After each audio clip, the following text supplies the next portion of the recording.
Good morning बच्चों। तो बेटा अपन पढ़ रहे हैं इतिहास का पार्ट एक फ्रांसीसी क्रांति। उसमें हमने पहले वाले वीडियो में देखा कि किस तरह से फ्रांस में राजतंत्र का अंत हुआ और गणतंत्र की स्थापना हुई। और फ्रांस का जो शासक लुई 16वां निरंकुश शासक था, जनता उससे परेशान थी। उसको जो है न्यायालय ने फांसी की सजा दे दी 1793 में। यहाँ तक हमने देख लिया। अब आज का हमारा टॉपिक है आतंक का राज। आज का टॉपिक क्या है? आतंक राज। तो लुई 16वां मार दिया गया और फ्रांस क्या बन गया? एक गणतंत्र बन गया। अब उस समय, उससे पहले हमने देखा कि जब नया संविधान बना था तब सत्ता किसके पास आ गई? अमीरों के पास। और अमीरों में भी कौन सफल रहा? Jacobin club. यहाँ तक हमने देख लिया था। जैकोबिन क्लब के में जो है मैक्सिमिलियन रोबेस्पियर इसका नेता था और फ्रांस की सत्ता वो ही संभाल रहा था। अब देखो, उस समय राजतंत्र था। वैसे राजा निरंकुश राजा की शक्तियों पर प्रतिबंध लगा दिए थे, लेकिन राजतंत्र तो था ही ना। लेकिन अब गणतंत्र हो गया। गणतंत्र में क्या, शासक जनता चुनती है। और अब शासक कौन बन गया? वो रोबेस्पियर ही बन गया, क्योंकि वही शासन चला रहा था उससे पहले जब संवैधानिक राजतंत्र हुआ था फ्रांस। अब गणतंत्र हो गया तो सारी सत्ता किसके पास आ गई? मैक्सिमिलियन रोबेस्पियर के पास। और मैक्सिमिलियन रोबेस्पियर कौन था? जैकोबिन क्लब का नेता। तो अब देखो, आतंक का राज। आतंक राज कैसे हो गया? मैक्सिमिलियन अपने आप को ही सब कुछ समझने लग गया और उसने जो है शासन में कठोर नीतियां अपनाई। आतंक यानी जो नागरिकों के लिए उसने अपने हिसाब से ठीक किया, लेकिन जो है नीतियां उसकी बहुत ज्यादा कठोर थी। तो उसमें देखो, आतंक राज कैसे हुआ? सन 1793 लुई 16वां को भी 1793 में फांसी दी गई थी, 21 जनवरी 1793 को। तो अब देखो, सन 1793 से 1794 तक के काल को आतंक का युग कहा जाता है। ये ज्यादा समय तक नहीं रहा, 1793 से 1794। रोबेस्पियर ने नियंत्रण एवं दंड की सख्त नीति अपनाई। लोगों पर नियंत्रण और दंड, इसकी जो है उसने सख्त नीति अपनाई। उसके हिसाब से गणतंत्र के जो भी शत्रु थे, गणतंत्र हो गया ना फ्रांस और वो शासक बन गया, तो गणतंत्र के जो भी शत्रु थे कौन थे? कुलीन एवं पादरी, अन्य राजनीतिक दलों के सदस्य, उसकी कार्यशैली से असहमति रखने वाले पार्टी के सदस्य। किसकी कार्यशैली? रोबेस्पियर की कार्यशैली से जो लोग असहमत थे वो। और कुलीन पादरी तो राजतंत्र के समर्थक थे ही। अन्य राजनीतिक दल और जो रोबेस्पियर से सहमत नहीं थे, ये सब क्या ठहरा दिया रोबेस्पियर ने? गणतंत्र के शत्रु कह दिया उनको। उन सभी को गिरफ्तार कर जेल में डाल दिया गया और एक क्रांतिकारी न्यायालय द्वारा उन पर मुकदमा चलाया गया। यदि न्यायालय उन्हें दोषी पाता तो गिलोटिन पर चढ़ाकर उनका सिर कलम कर दिया जाता। अब न्यायालय, क्रांतिकारी न्यायालय में उनका मुकदमा दर्ज कर दिया गया। किनका? इनका कुलीन पादरी, जो भी रोबेस्पियर यानी गणतंत्र के विरुद्ध थे, गणतंत्र के शत्रु माना रोबेस्पियर ने इनको। और उन पर जो है क्रांतिकारी न्यायालय में मुकदमा चला दिया। और न्यायालय में अगर वो दोषी पाए जाते हैं तो गिलोटिन क्या है? देखो, ये गिलोटिन दो खंभों के बीच लटकते व आरे वाली मशीन था, जिस पर रखकर अपराधी का सिर धड़ से अलग कर दिया जाता था। अंडरलाइन कर लो, प्रश्न भी बनेगा गिलोटिन क्या है। ये जो है जिसको मौत की सजा दी जाती थी ना, उसको जो है गिलोटिन पर चढ़ा दिया जाता था। दो खंबे खड़े थे और उसके बीच आरे वाली एक मशीन थी, उस पर उस अपराधी को खड़ा करके उसका सिर धड़ से अलग कर दिया जाता था। किससे? गिलोटिन से। इस मशीन का नाम उसके आविष्कारक डॉक्टर गिलोटिन के नाम पर पड़ा। इस मशीन का आविष्कार डॉक्टर गिलोटिन ने कहा, तो उसको भी, जिससे जो है सिर धड़ से अलग कर दिया जाता था अपराधी का, उसका नाम गिलोटिन ही हो गया, क्योंकि उसका आविष्कार डॉक्टर गिलोटिन ने किया। आगे देखो, तो इस तरह से जो गणतंत्र के शत्रु यानी रोबेस्पियर के विरोधी जो थे, उन सबको जो है उसने इस तरह मृत्युदंड दे दिया। रोबेस्पियर सरकार ने कानून बनाकर मजदूरी एवं कीमतों की अधिकतम सीमा तय कर दी। सारा उसने फिक्स कर दिया, मजदूरी और कीमतों की अधिकतम सीमा तय कर दी। गोश्त यानी मांस, गोश्त एवं पावरोटी की राशनिंग कर दी। किसानों को अपना अनाज शहर में ले जाकर सरकार द्वारा तय कीमत पर बेचने के लिए बाध्य किया। अपेक्षाकृत महंगे सफेद आटे के इस्तेमाल पर रोक लगा दी। सभी नागरिकों के लिए साबुत गेहूं से बनी और बराबर का प्रतीक माने जाने वाली समता रोटी। कौन सी रोटी? समता यानी समानता। अंडरलाइन कर लो इस पे भी। समता रोटी खाना अनिवार्य कर दिया। बोलचाल और संबोधन में भी बराबरी का आचार व्यवहार लागू करने की कोशिश की गई। परंपरागत मानशूर यानी महाशय, मदाम यानी महोदया के स्थान पर अब सभी फ्रांसीसी पुरुषों एवं महिलाओं को सितोयेन, सितोयेन तो पुरुषों को और सितोयिन महिलाओं को, नागरिका को नाम से संबोधित किया जाने लगा। यानी उसने तो अपने हिसाब से सारा सब कुछ फिक्स किया, बराबरी यानी समानता का भाव लाया वो फ्रांस में, लेकिन उसकी नीतियां क्या थी? बहुत कड़ी थी, बहुत कठोर नीतियां थी। चर्चों को बंद कर दिया गया और उनके भवनों को बेरक या दफ्तर बना दिया गया। चर्च जो थे उनको बंद किया और उनको जो है दफ्तर बना दिया। यानी वो भी एक निरंकुश शासक की तरह ही हो गया। जो उसकी नीतियां थी वो लोगों को पालन करनी ही थी। रोबेस्पियर ने अपनी नीतियों को इतनी सख्ती से लागू किया कि उसके समर्थक भी त्राई त्राई करने लगे। अंततः जुलाई 1794 में न्यायालय द्वारा उसे दोषी ठहराया गया। इतने सारे प्रतिबंध रहे से आदमी वो कहे वो ही करे, इस तरह से हो गए ना। उससे लुई 16वां से भी ज्यादा आतंकित हो गया ये। तो अंत में जो है 1794 जुलाई 1794 में न्यायालय द्वारा उसे दोषी ठहराया गया और गिरफ्तार करके अगले ही दिन उसे गिलोटिन पर चढ़ा दिया गया। उसे किसे? मैक्सिमिलियन रोबेस्पियर को, जेकोबिन क्लब के नेता को। और जेकोबिन क्लब का जो शासन था फ्रांस में उसका भी अंत हो गया। यहाँ भी आपका प्रश्न बनेगा, प्रश्न बना के उत्तर लिखना कि मैक्सिमिलियन रोबेस्पियर को फांसी पर कब चढ़ाया गया? कब चढ़ाया गया? जुलाई 1794 में। ठीक है। वो जो बनी थी ना प्रथम फ्रांस का संविधान बना था जब विधायिका, कार्यपालिका और न्यायपालिका, जिसको न्यायपालिका को कार्यपालिका और विधायिका से बिल्कुल अलग रखा गया था, उसका अलग चुनाव होता था, तो न्यायपालिका ने उसको दोषी ठहराया और उसे भी गिलोटिन पर चढ़ा दिया, यानी उसका सिर धड़ से अलग कर दिया।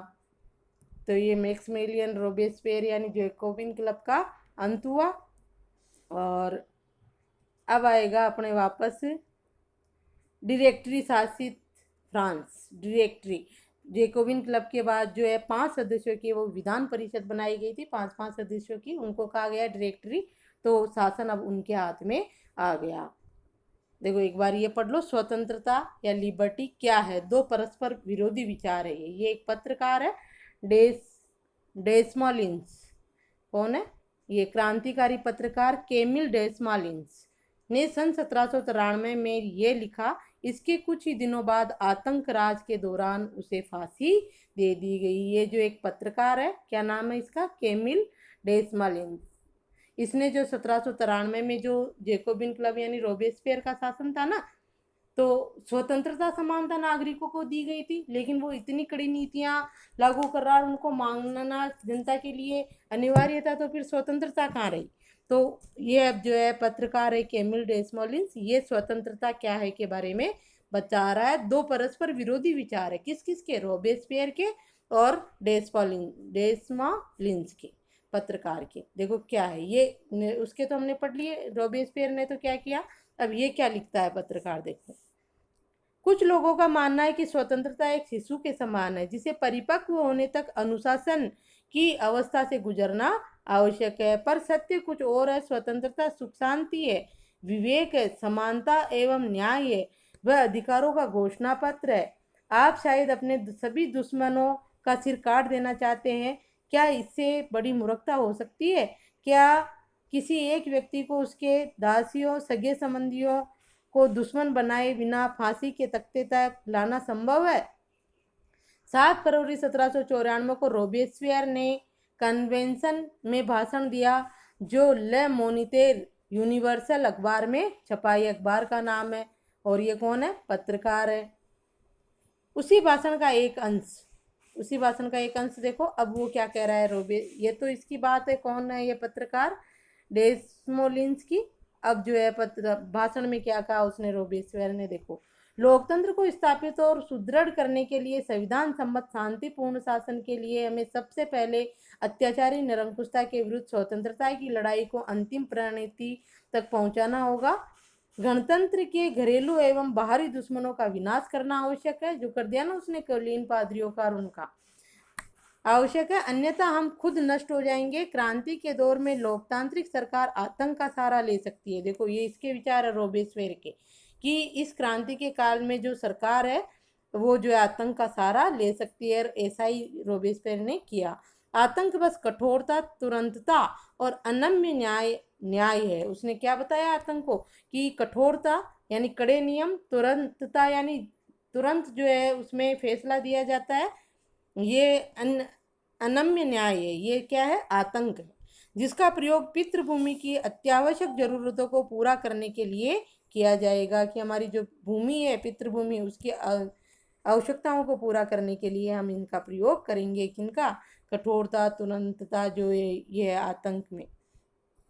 आतंक के लिए के जरिए स्वतंत्रता के दुश्मनों पर अंकुश लगाना गणतंत्र के संस्थापक का अधिकार है। ये विचार किसके हैं, रोबेस्पियर के। और ऊपर वाले विचार किसके हैं, इसके पत्रकार के, डेसमोलिन्स के, जो स्वतंत्रता को एक शिशु के समान बताता है कि अगर हमने किसी को स्वतंत्रता दी है तो वो वयस्क होने तक कुछ समय तक उसमें जो है अनुशासन लाना होगा, कि आप स्वतंत्र रहकर भी जो है किस तरह अपनी स्वतंत्रता का प्रयोग करोगे, ये सिखाना होगा। एक शिशु को जैसे वयस्क होने तक सिखाया जाता है, और अगर वो सही ढंग से उसका पालन करता है तो वही सच्ची स्वतंत्रता है, ये पत्रकार डेसमोलिन्स ने कहा। और ये नीचे वाले विचार किसके थे, रोबेस्पियर के।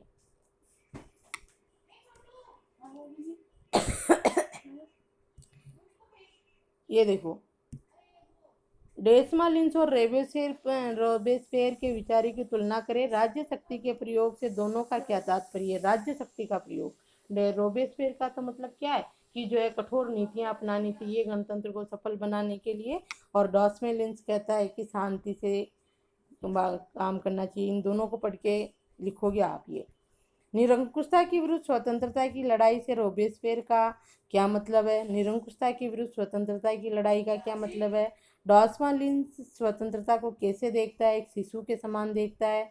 एक बार फिर गय स्रोत गय देके व्यक्तिगत अधिकारों के बारे में संविधान में कौन से प्रावधान थे, वो जो अपन ने पढ़ा था ना, नागरिक अधिकार घोषणा पत्र, स्रोत गौ में, उसको देखना है। तो आपको इन प्रश्नों के उत्तर लिखने हैं थोड़े से, उसको पढ़ के दोनों को, ठीक है। आगे देखो, अब आपको ये स्रोत कर लेने हैं। इसके बाद ये देखो, ये क्या है, चित्र 11 में क्रांतिकारी सरकार के अनेक प्रकार से जनता की वफादारी हासिल करती है। उनमें से इस प्रकार के उत्सवों का आयोजन था। एक गौरवमय इतिहास की आभा को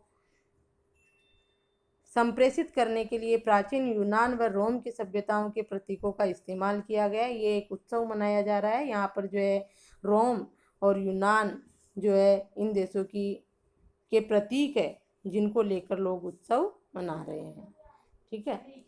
अब देखो, डायरेक्टरी शासित फ्रांस। अब लुई 16वां का तो 1793 में ही अंत हो गया। उसके बाद जेकोबिन क्लब के शासन का भी अंत हो गया, और अब शासन किसके हाथ में आ गया, डायरेक्टरी के हाथ में आ गया। डायरेक्टरी क्या थी वो देखो,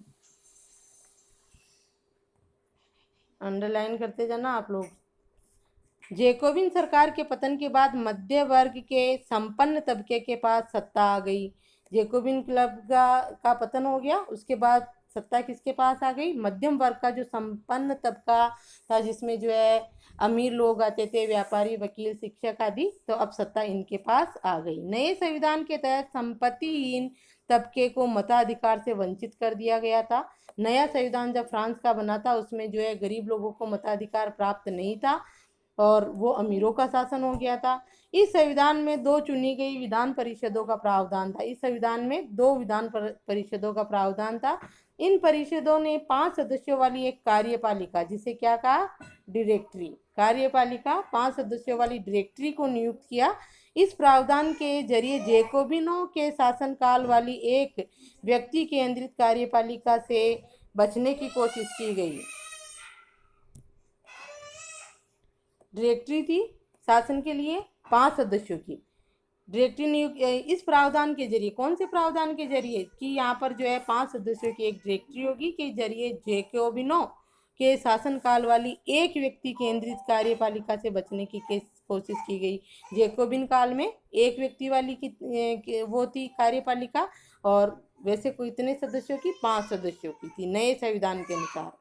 लेकिन डायरेक्टरों का झगड़ा अक्सर विधान परिषदों से होता और तब परिषद उन्हें बर्खास्त करने की चेष्टा करती। डायरेक्टरी की राजनीतिक अस्थिरता ने सैनिक तानाशाह नेपोलियन बोनापार्ट के उदय का मार्ग प्रशस्त कर दिया। अब देखो क्या होता है कि जो डायरेक्टरी थी 5 सदस्यों वाली, डायरेक्टरों का झगड़ा अक्सर विधान परिषदों से होता था। जो कार्यपालिका में वो 5 सदस्यों वाली समिति थी, उसका झगड़ा किससे होता रहता था? विधान परिषदों से। और तब परिषद उन्हें बर्खास्त करने की चेष्टा करती थी। तो परिषद क्या करती? उनको डायरेक्टरी के 5 सदस्यों को बर्खास्त कर देती और नई डायरेक्टरी चुन लेती। जो भी सदस्य उसका विरोध करते तो वो उनको बर्खास्त कर देती थी। डायरेक्टरी की राजनीतिक अस्थिरता इस तरह से क्या हो गई? डायरेक्टरी की राजनीतिक अस्थिरता हो गई।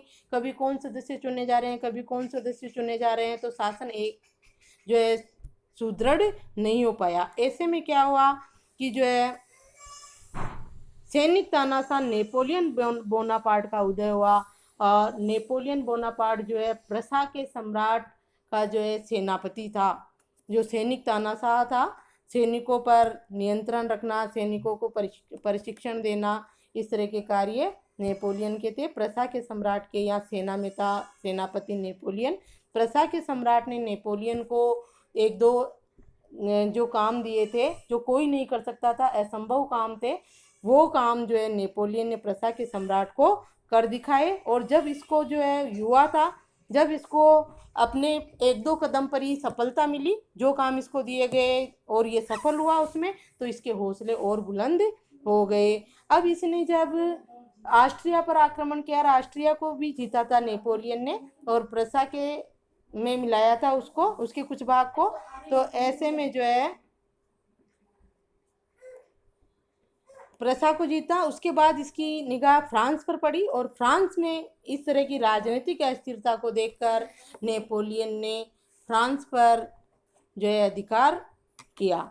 और जब नेपोलियन फ्रांस पर अधिकार करता है तो उस समय हम देखते, उस समय की स्थिति को देखो कि उस समय फ्रांस के लोगों को कुछ ऐसा लगा था कि अब हमारे अच्छे दिन आएंगे। लेकिन कुछ समय तक तो नेपोलियन ने सही ढंग से कार्य किया और लोगों के अनुसार कार्य किया, लेकिन धीरे धीरे ये भी एक तानाशाह बनने लग गया। वो हम आगे देखेंगे, ठीक है। तो अब देखो नेपोलियन का उदय कैसे हुआ? फ्रांस की अस्थिर राजनीतिक स्थिति के कारण।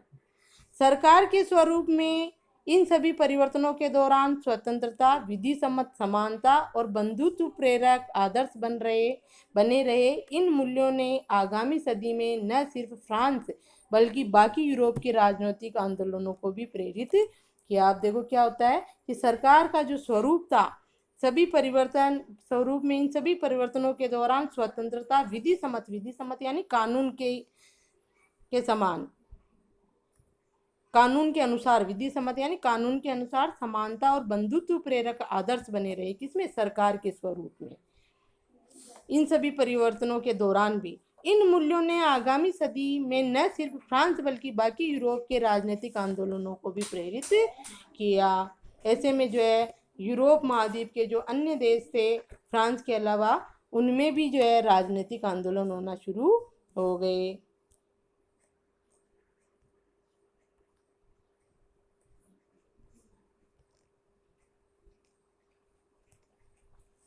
ये क्रियाकलाप देख लो।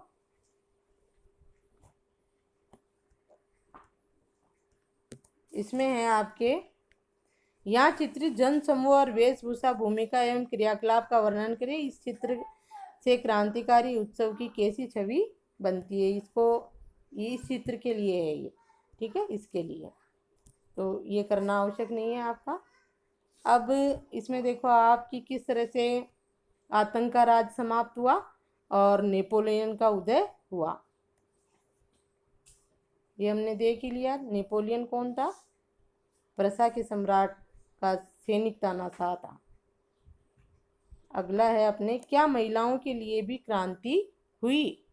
क्या महिलाओं के लिए भी क्रांति हुई? तो यह अपन अगले वीडियो में देखेंगे। और हमने देखा था पहले भी कि महिलाओं ने भी अपने क्लब बना लिए थे और वो भी अपने अधिकारों की मांग कर रही थी। तो इसको हम अगले वीडियो में